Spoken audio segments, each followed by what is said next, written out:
Cell ৰেমুনেশ্যন cell গোটেইকেইটা চেলতে পৰিছোঁ, কিন্তু পলিং ষ্টেচনত এইবাৰ পৰিছিলোঁ।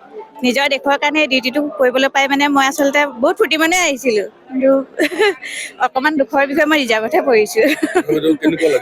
হয়, ভাল লাগিছে। ইয়াত সকলোকে লগ পাইছোঁ, কাৰণ মোৰ নিচিনা বহুত মহিলা আহিছে ন, ইয়াৰ আগতেও বহুত মহিলাই কৰিছে।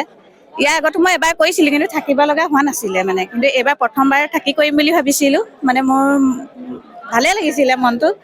এতিয়া আৰু ভাল লাগিছে, নিজৰ দেশৰ কাৰণে ইমানখিনি কৰিব পালে ধৰক নিজৰ ভাল লাগে আৰু।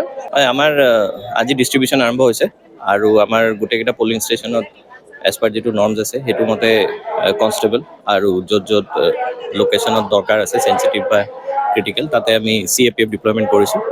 আজি গোটেইখিনি ডিপ্লয়মেণ্ট আমাৰ কমপ্লিট হ'ব আৰু আশা কৰিছোঁ কাইলৈ যিটো নিৰ্বাচনী প্ৰক্ৰিয়া সেইটো শান্তিপূৰ্ণভাৱে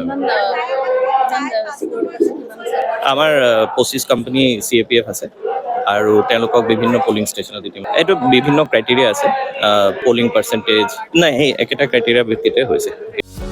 যিকোনো খবৰৰ বাবে যোগাযোগ কৰক আমাৰ এই নম্বৰত 9181 307 2221।